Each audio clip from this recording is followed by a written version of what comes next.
I got a wedding invitation from my best friend. But my best friend died 5 years ago. The wedding date was this Saturday. I decided to go. Her name was Sarah. We met in college. She was the kind of person who lit up every room she walked into. We were best friends.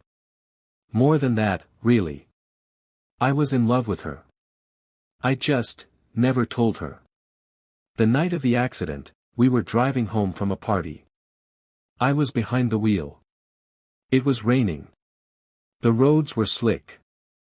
I didn't see the truck until it was too late. When I woke up in the hospital, they told me Sarah didn't make it. But I was fine. Just some cuts and bruises. I walked away. She didn't.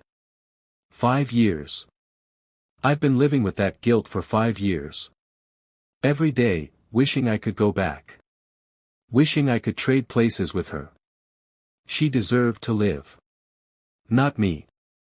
Then last week, the invitation came. Cream-colored envelope.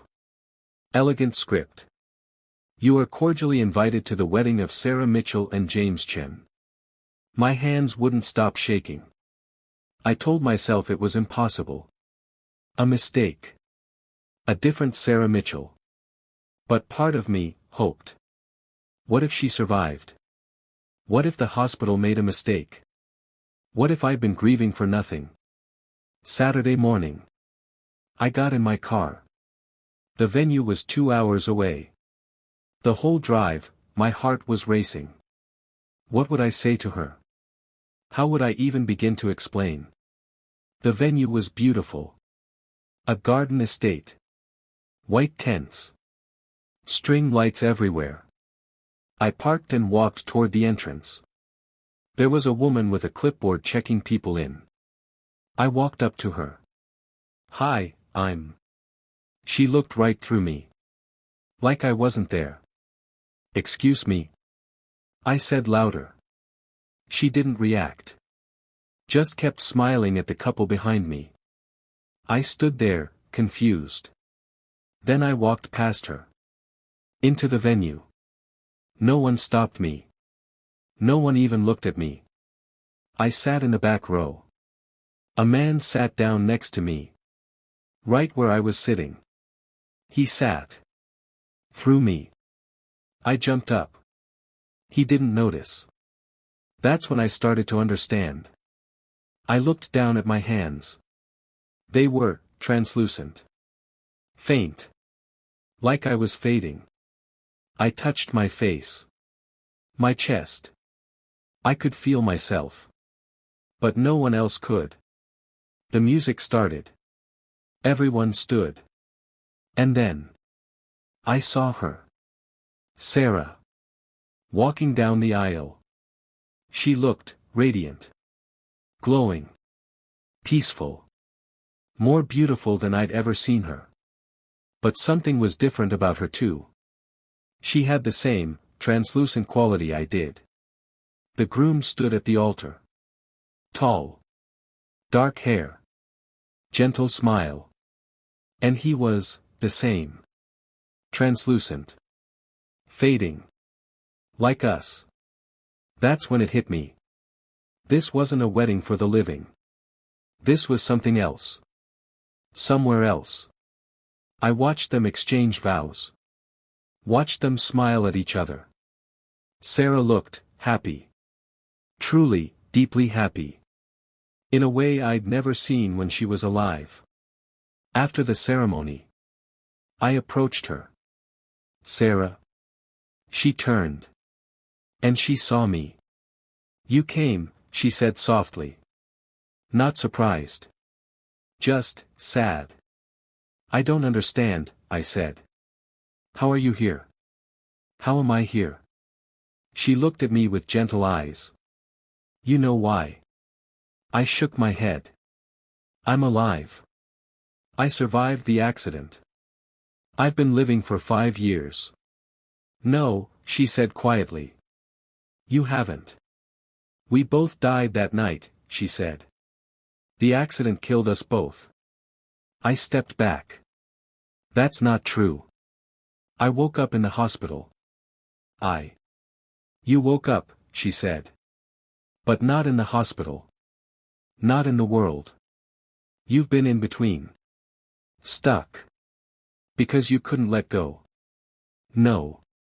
I have a life. I have an apartment. A job.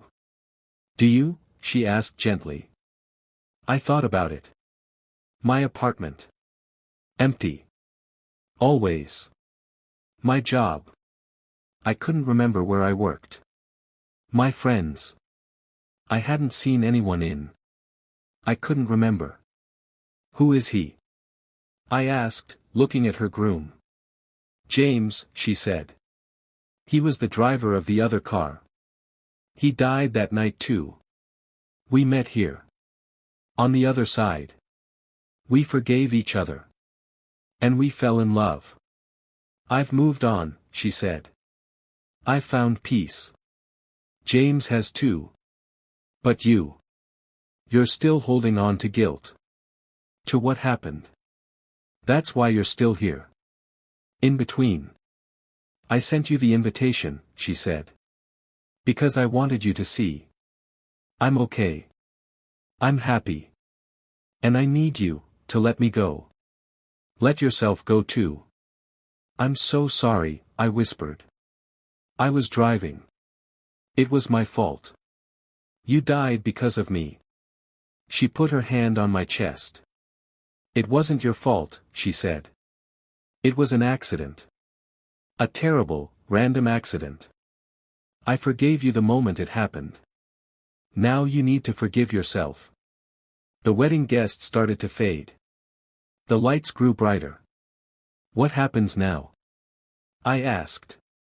You let go, she said. You stop holding on to what was. And you move forward. There's peace waiting for you. If you're ready. She hugged me. One last time. Thank you for coming, she whispered. Goodbye. And then she stepped back. Took James's hand. And they walked into the light. I stood there. Alone in the fading garden. For 5 years. I'd been living in denial. Trapped between worlds. But now. I understood. I closed my eyes. And I let go. When I opened them. The garden was gone. I was somewhere else. Somewhere warm. Somewhere bright. And for the first time in 5 years.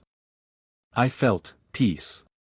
If you enjoyed this story, don't forget to like, share, and subscribe for more.